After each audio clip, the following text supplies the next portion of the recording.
king, I am not a god, I am Hump. What's good, Tano, and welcome! It's time to give you 3 builds for Gara Prime after the Exalted rework to take down level 1 to 9,999 steel path enemies in Warframe. But first thing first, let me show you her performance at level cap.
And that's the class queen, baby. Don't forget to like and subscribe for more content, as the 79% of you watching and not subscribed, Tano. Now, before I build any weapon or any warframe, I rely on my method called DVS. D for damage, V for viral, S for stripping, and you use this method and you can take down any level of enemies in this game. Next thing you want to learn is that if you don't like to use my methods on how I proc viral and armor step enemies, it's okay. You can check the sheet right here. It can help you maneuver around my methods to find your own style. Next thing you want to learn, shield gating. In Warframe, when you receive a fatal blow, you don't die. You lose your shield, you enter gate phase. During that gate phase, you are invulnerable for a certain duration. That's affected by how much shields you have. 1150 shields equal to 2.5 seconds of invulnerability. Now, the way to shield gate is simply every time you lose your shield, screen will glitch, you want to get it back. How? Using, for example, a helmet ability like Pillage or Condemn, or using a mod like a Brief Respite. Now, since today's video will be around melee influence, you want to check this guide about melee influence. It will help you a lot. Just take a screenshot, save it on your PC. It will help you later on your Warframe journey if you don't know anything of that. And also, so to keep the comment section as a constructive criticism, please read this as the community guideline for comments, what to do and what not to do, so everyone, a veteran or a new player, when they're reading the comments, they can benefit the most out of it.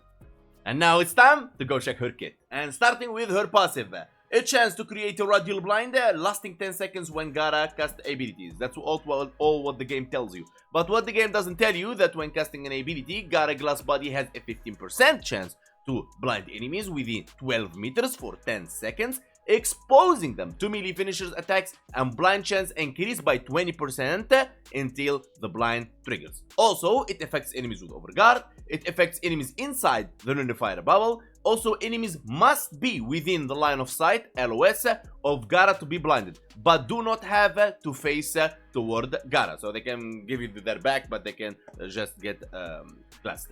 Can refresh blind duration on currently blinded enemies when the passive proc again, and affects enemies catalyzed by Mass Vitrify, and melee finisher damage benefit from damage multiplier of Splinter Storm and Mass Vitrify. Can proc also by going in and out of operator form. And I hope DE upload what I just said in the game, so all the Thanos, like beginners or veterans, can see it all within the game. Please, DE, would be amazing. Gara first ability got 2 forms. You tap, you proc puncture, making enemies vulnerable for more critical chance, and you knock them back. If you hold, you slash them in wider area and you ragdoll them. Very amazing, and this is the one we're going to be relying on killing enemies with on Gara, as you can mod it now after the Exalted weapon rework. Shattered Storm is the augmenter.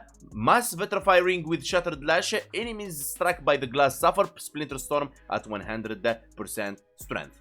Lovely and amazing, but it's very good and amazing at low to mid game, but at the end game we really need every mod slot we can have. Splinter Storm is the second ability that the first ability was talking about. Gara armor splinters into a maelstrom of shattered glass. Allies who contact the cloud are fortified against damage, means you increase the damage against those targets as a damage multiplier. Also, you receive a buff of damage reduction. Really good stuff. And also, you can cast this on your allies, on defensive targets, etc, etc. It got an augment called Mending Splinters. For each target affected, Splinter Storm heals 15 health. I don't like it, I just pass it. Spectre Rage is the third ability and the one you want to replace for a helmet ability. Tap in a carousel of mirrors, forcing them to attack visions of their true selves. Destroying mirrors damage their attackers, as does the collapse of the carousel. Really good, not bad for low to mid game, but at the end game we need the helmet ability, so this is the one we take off. It got an augment called the Spectro Siphon. Enemies that die within Spectre Rage have 50% chance to drop an energy orb. Really good and amazing, and again, as I said, for low to mid game. Now, Mass Vitrify, create an expanding ring of molten glass that slowly catalyzing enemies, some sort of CC, means you glass them technically. The ring hardens to block weapons fire. The ring draws extra strength from the health and shields of catalyzed enemies. Use Shattered Lash to smash the ring and send razor sharp glass flying. Now, here is the thing.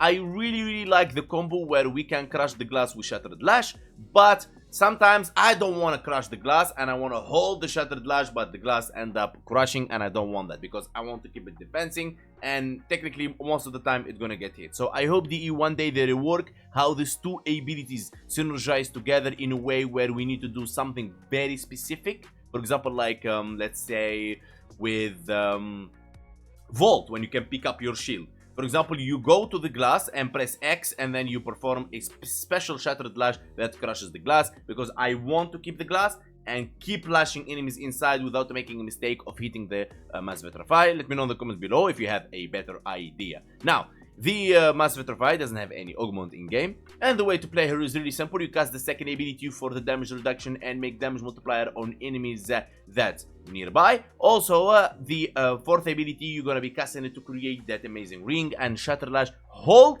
to hit all the targets and repeat. Simple as that. But the trick is this: Splinter Storm, you can cast it only one time, and every time it's low on duration, you cast the Mass Vitrify and it refreshes the duration of Splinter Storm, which makes it really good as it consumes 50 energy. So casting the 75 here will refresh the Splinter Storm. Really good stuff. And one more thing, I hope DE lowers the consumption of Shattered Lash, maybe to 10 energy per cast, or maybe 15 would be better and good, because if you plan on exalting with Shattered Lash, you need to spam, right? And because you're spamming, you're consuming a lot of energy. Even if you're running so much combo and synergy of energy, still you will run out of energy, so you need to do something about it as well. And now let's talk about Archon Shards. Now remember, any Archon Shard I show you in any build, or any friend of yours show you his Archon Shards, it doesn't really matter, because everyone build is different, and everyone use the Archon Shard to fill certain gaps inside builds. Some of them lack duration, they add Archon Shard for duration. Some of them doesn't have armor strip method, so they use the stripping corrosive stacks from Archon Shards, casting speed, whatever. So try to take the Archon Shard build part like with very open-minded, that you may want to change things on your liking and style. Starting with the 2 Emerald Archon Shards to push the stacks of corrosive from 10 to 14. They are not necessary, but this is how I'll be armor stripping enemies, as I'll be using a weapon to proc corrosive. For example, Shadow, proccing corrosive for me, magnetic for the overguard and shielded enemies, called to increase critical damage against them. Dual Toxicist as a backup, for example, I ran it for example with corrosive for right here, or you can use a priming secondary like Epitaph, Compressor, etc. So that's why I'm running 2 Emerald Archon Shards to strip the enemies, remember. Now, then I'll be running 2 Violet Archon Shards for the 25% melee critical damage when max energy is over 500, the damage boost is doubled, and we will have 500 plus energy. Now, of course, you want to run them Tau Forged if you can afford that, and you'll be good to go. And technically, this is the core of the Archon Shards that you don't want to change really, because they will affect your melee weapon, Shattered Lash Prime. Now, the fourth one, Tau Forged Ember Archon Shard, is for casting speed. Now, here is the trick.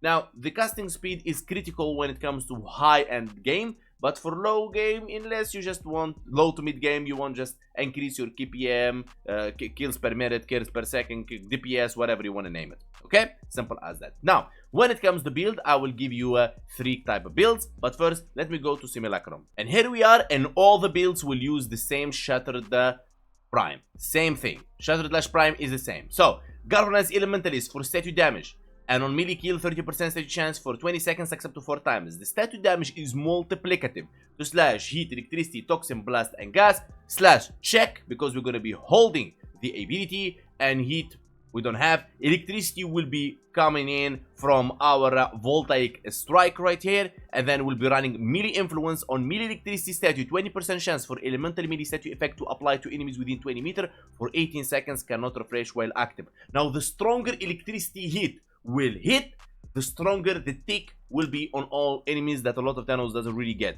Now, Blood Rush in here for increasing critical chance and stacks with combo multiplier. Condition Overload, more stats on enemies, more damage you'll be doing. If you're not planning on doing that, you can take it off if you want to, but it's really good. Galvanized Steel for critical chance, but mainly for the critical damage. And remember, you cannot perform a heavy attack with Shattered Lash. Voltaic Strike for 60-60 electricity to chance.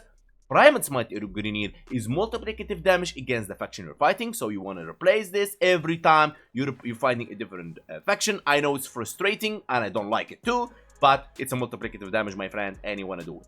But I hope DE one day decides to give us an NPC where we can give all our multiplicative damage mods and receive a universal one.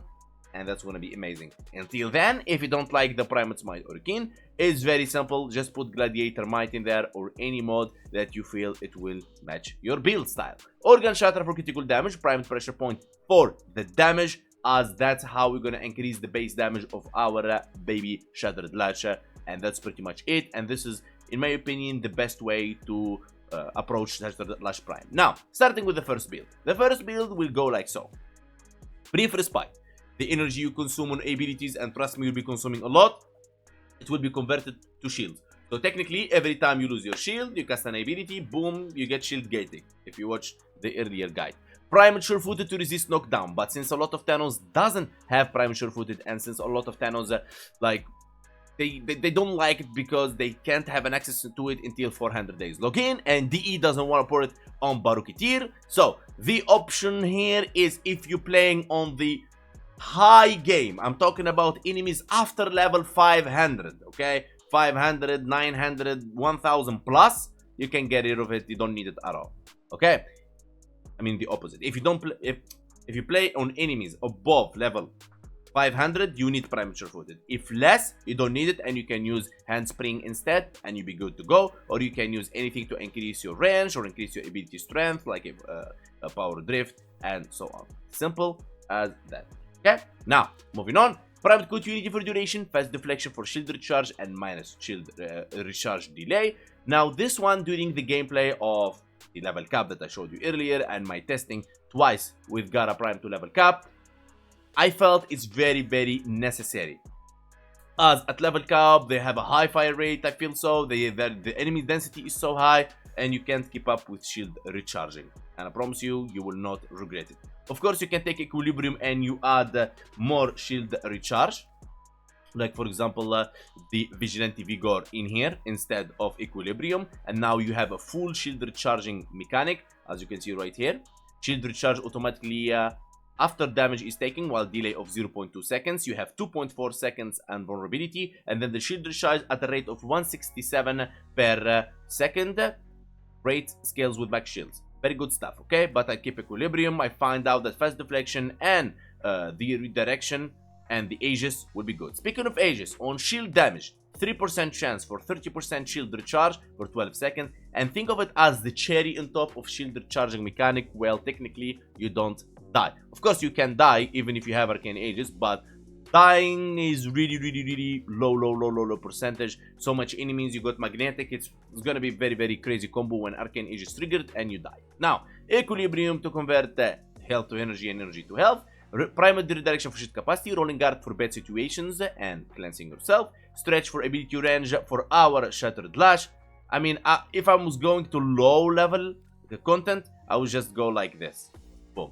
And I'd be good. Okay?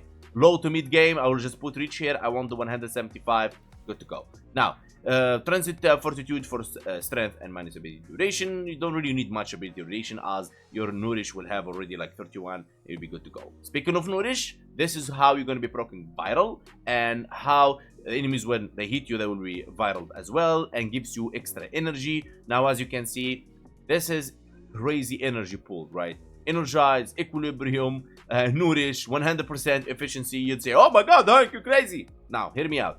After the update 1999, if you played level cap enough, you'd understand that at high level enemies, the enemy not dropping as much energy that was dropping before, not even health. Their energy and health drop is lowered, and the ammo is lowered. I don't know, DE does it on purpose, so they like say, okay, let's give them a struggle at level cap by lowering energy, as they know we shield gate and we need energy to cast our abilities, so they prevent people from going level cap, but still it's easy and piece of cake, we can do it. No problem, but this is the measures we're taking. Arcane Energize, Equilibrium, and Nourish, to guarantee that when you copy this build, you will not have energy issues. Of course, you can take off Nourish, place it with any ability you want, take off Energize, put Molt Augmented, do whatever you want with the build. This is the base build that is tested on level cap, that it's comfortable for you to use. Anything you add or remove to create your own synergy is welcome. Now, when it comes to the companion, you'll be using Nautilus, Cordon to pull enemies, Duplex for the clones, Assault to attack, Vacuum to pull the loot, Manifold for more Cordon, Shield, Armor, and Health, Reinforced Bond for fire rate, we don't care about that, Tenacious Bond for critical damage. If your sentient weapon has 50% plus critical chance, for that we're using the best sentient weapon in the game, which is Gara Prime. This is the build I'm using. Of course, you need to change the mode right here, but of course, if you don't want to do so, you can replace it with anything that you want, element or whatever. Okay, the Riven it needs just critical chance and you will reach your 50%. If you want to sacrifice the if you don't want to sacrifice the 120% and don't get a Riven for Verglass, then run Primed Laser Rifle, Bull Cloak, and Burst Laser Prime until you get a Riven for Verglass by doing your scans on Simaris and unlocking the veiled Rivens of companion weapons. Simple as that.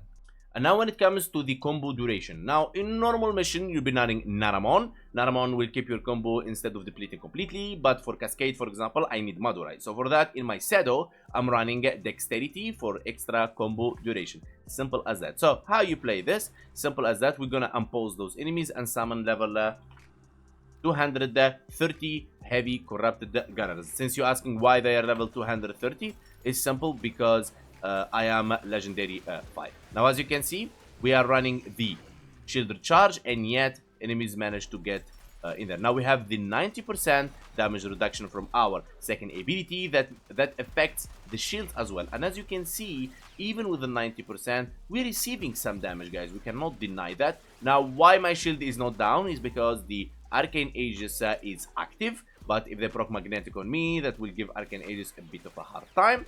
Okay, now the second ability, you cannot recast it, but you can use the fourth ability and it will make you invulnerable. You can use it as, like, let's say you feel like you're dying and you just use it and you'll be good to go. Now, as you can see, the enemies are catalyzed, and that means they receive more damage from us. Now, you want to hold the first ability, and we will be getting our that's the problem. Like, you see the ability, how it goes. You need to, like, figure the angle of it, because when they get knocked down and they pretty much almost dying and shit like that, like, it's hard to hit them sometimes. Okay, it's like one shot or go home type of stuff. Okay, here we go. Boom, boom, boom, and they're dead. So technically, the moment you proc electricity, all of them is dead. Okay, we have 9 combo multiplier. We're doing orange crits, 11 combo multiplier, and yes, now the Exalted weapons has a combo multiplier that's affecting the damage, which is really crazy. We use the first ability.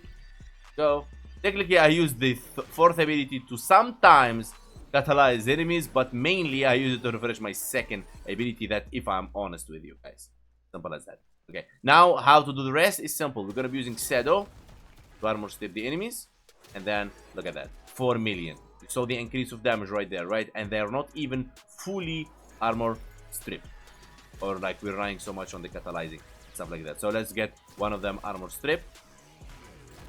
Go, come on, come on. I mean, they're dying before even they get to the armor strip, but you get the point in here. Now, we don't care about armor, really. We care about the damage reduction that comes with armor. By lowering armor, yeah. So, you see on the right side, there is damage 3,140. So, every time we use the fourth ability, and then we crush the shield, okay, we increase the damage of it.